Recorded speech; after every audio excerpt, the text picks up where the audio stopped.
On the spiritual journey, one of the biggest dangers to watch out for is the pitfall of pride. Because it is the first defect of Maya that enters the consciousness, and the last defect that leaves prior to God realization.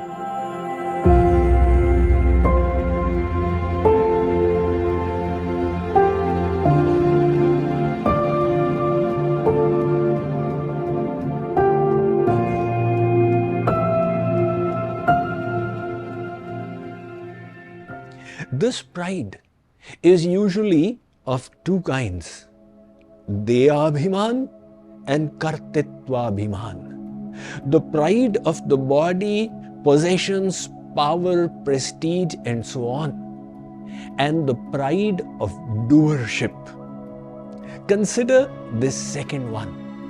The proper sentiment is Yat kritam yat karishyami tat sarvam na maya kritam tvaya kritam tu phala bhuktvameva madhusudana. O Shri Krishna, whatever I did and am doing, the fruit of it all is for your enjoyment. And you are the doer of these actions, not me. I absolve myself of all pride of doership. But how does this hold in the light of knowledge and understanding? Consider the tongs that are used in the kitchen for lifting red hot items. Now, supposing the tongs were to develop the pride, look at what we do, the hand would counter, Mr. Tongs. What can you do on your own? It is I who inspire you to work. If I were to minus my energy, you would be left insentient. The hand now has the pride. I am the doer, tongs, fongs are nothing. There comes to mind.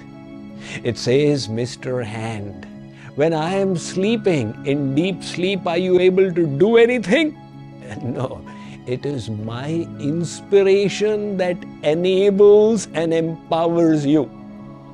The pride has now been transferred to the mind. But the intellect speaks up and says, look, Mr. Mind, I am the one who analyzes and guides. By yourself, you will not understand what is the front and what is the back side of the tongs. The intellect now has developed the pride. But this intellect is also an insentient aspect of the material energy. It is energized by the power of the soul. And the soul receives its power from the Supreme Soul. Nityo nityanam chetanas chetananam eko bahunam yo vidadhati kaman. The Upanishad states that the soul is enlivened by the Supreme Divinity who resides within. If God were to leave our soul for a fraction of a second, the soul would become inert. We would cease to exist. So ultimately, all power is coming from God. Sri Aurobindo expressed this so nicely when he said, my Lord, if there is anything good in my works, it is because of your grace. And if there is any shortcoming, it is because of my defect in surrender. The shortcomings are mine and the virtues are yours. There is an apocryphal story related to the Mahabharata with a very strong message in it. It states that when the Pandavas, by deceit, managed to kill Guru Dronacharya, telling him that Ashwatthama is dead and making him believe that his son Ashwatthama had died, not the elephant Ashwatthama. When his actual son Ashwatthama came to know of this deceit, he was furious. He knew the art of releasing the Narayanastra, and by virtue of the recitation of mantras, he let it go. This lethal weapon, the Narayanastra, began making its way through the skies towards the Pandava army, and as it proceeded, it released so many weapons from itself, killing soldiers along the way. Sri Krishna saw it coming, as did the Pandavas, who were terrorized. But Sri Krishna knew the way of neutralizing the Narayanastra. So he told Arjun, instruct all the Pandavas to fall flat on the ground in the spirit of surrender. When the Narayanastra sees the spirit of surrender, it gets pacified. The Pandavas obeyed Sri Krishna's instruction and fell prostrate on the battleground. But Bhimsen, he was proud and refused to lower his prestige. Get down, said Sri Krishna. My dear Bhai Sahab, this is no time to be proud. Seeing that Bhim was unrelenting, Sri Krishna walloped the powerful Bhim on the head, dropping him, and Arjun pulled his feet. Bhim was now on the ground, humbled, and seeing this humbleness of the Pandav army, the Narayanastra got pacified and neutralized. The allegory out here is that, like the Narayanastra, our sinful deeds of endless lifetimes that are coming towards us with karmic consequences, and if we wish to save ourselves from their ill effects, there is one respite, and that is Sharanagati, imbued with the humbleness that neutralizes this Narayanastra. Sri Krishna instructs Arjun in the Gita, Sarva dharman parityajya mamekam sharanam vraja aham tvam sarva papebhyo moksheshyami ma shucha. Arjun, give up all varieties of religiosity and just surrender unto me. I shall free you from the sinful reactions of endless lifetimes. Have no fear. This spirit of humbleness, where you surrender. But if you cultivate this feeling, oh, I am surrendered, it will undo the good that you did. Let me read about the sixth aspect of surrender, the freedom from pride, from my latest book, Spiritual Secrets from Hinduism. To renounce the pride of having surrendered. If we become proud of our good deeds, it tarnishes our heart and undoes the good. That is why we must keep an attitude of humility, thinking, if I did something worthwhile, it was only because God inspired my intellect in the right direction. Left to myself, I would never have done it. Keeping such an attitude of humility is the sixth aspect of surrender. There is the beautiful inspirational story of Aruni, the disciple of Guru Ayodhamya, related to Raja Raghu, the ancestor of Bhagavan Ram. The story says that Aruni studied in the Gurukul of Ayodhya. And when his education was complete after many years of abhyas, Gurudev said, "My child, your studies have now been consummated. Go out to the world and do good." The disciple said, "Gurudev, for the knowledge I have received from you, I shall remain indebted for eternity. Please give me an opportunity to do something for you in return." Gurudev said, "Aruni, the knowledge I gave you was divine. Whatever you give will be material. Material things can never free you from the debt of divine knowledge you receive from your Guru. Ekameva aksharam yastu guru shishyam prabodhayet prithivyam nasti tadravyam yad dattva chanino bhavet."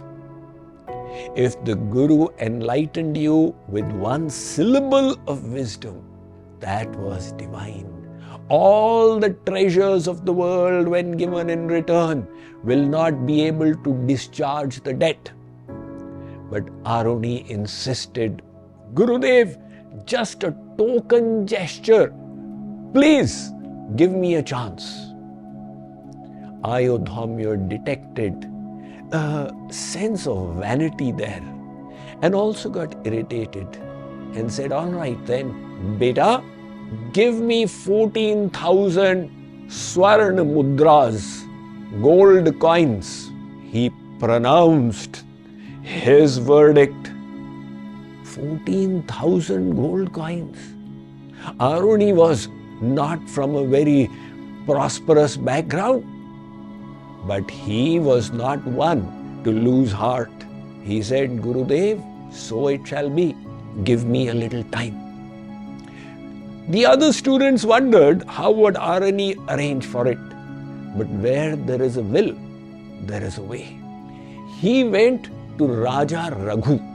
Raghu was the Suryavanshi, solar king of Ayodhya at that time.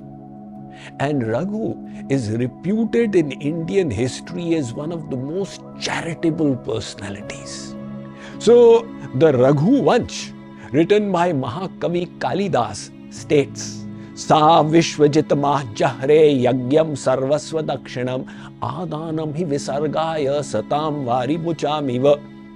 Raghu once thought, "I gathered taxes from my citizens, not for my enjoyment, but to give back and make them prosperous. Just like the clouds gather rain from the earth, not to enrich themselves, but to bestow rains."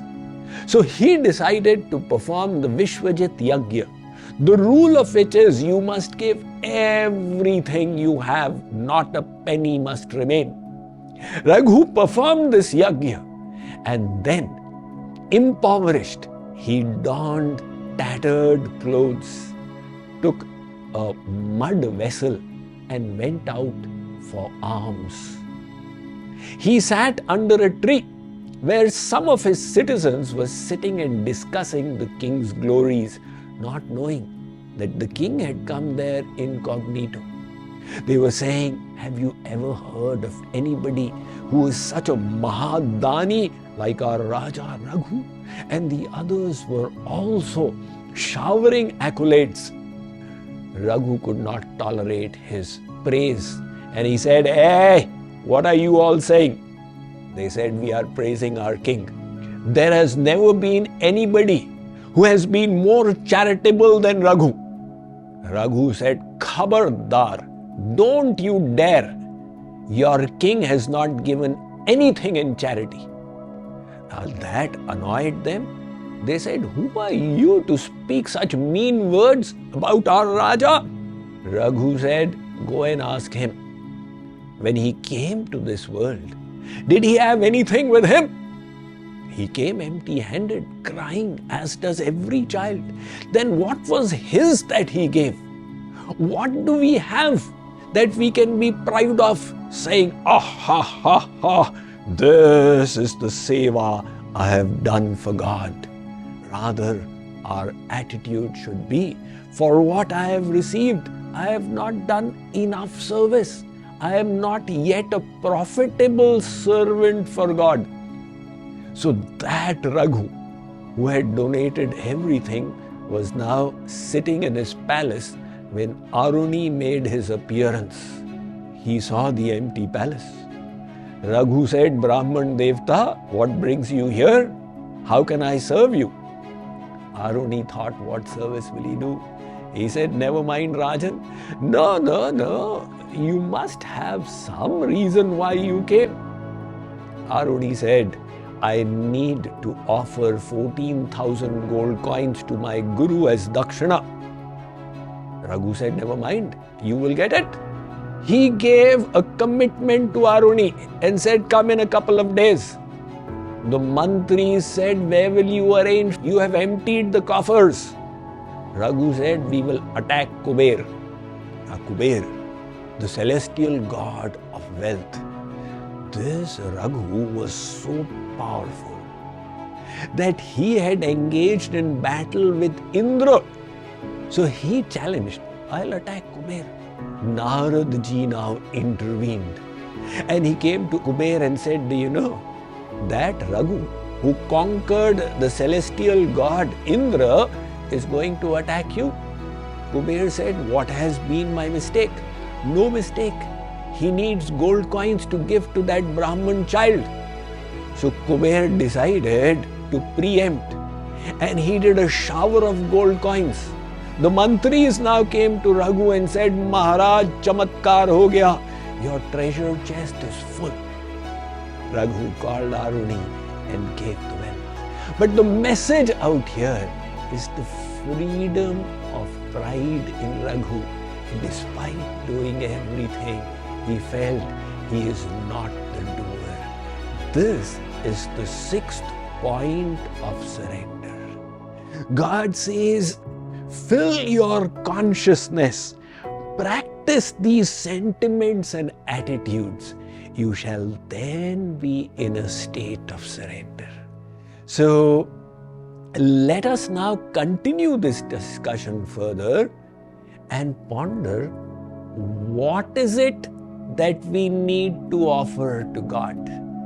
The tan or the dhan or the man? Is it the body or our material possessions or the inner mind? We shall discuss this in the subsequent episodes of this series, Spiritual Secrets from Hinduism. Who am I? What is the purpose of life? How can I connect with the divine? Find answers to these profound questions and many more with Swami Mukundananda's latest masterpiece, Spiritual Secrets from Hinduism. Join us on the Radha Krishna Bhakti app for an exclusive 30-day challenge that promises to transform your life one lecture at a time. Dive into the wisdom of Vedic knowledge through beautifully summarized lectures, where every takeaway unveils a path to greater understanding. Engage with interactive activities and test your grasp of spiritual concepts, an essential step towards your spiritual progress. Receive daily inspirational quotes from Swamiji himself and let his words guide you on this journey of self-discovery. Sign up for free and earn participation points with each step you take. Embark on your transformative journey today. Hurry! Register now and be a part of something truly divine. Only on the Radha Krishna Bhakti app, your spiritual companion.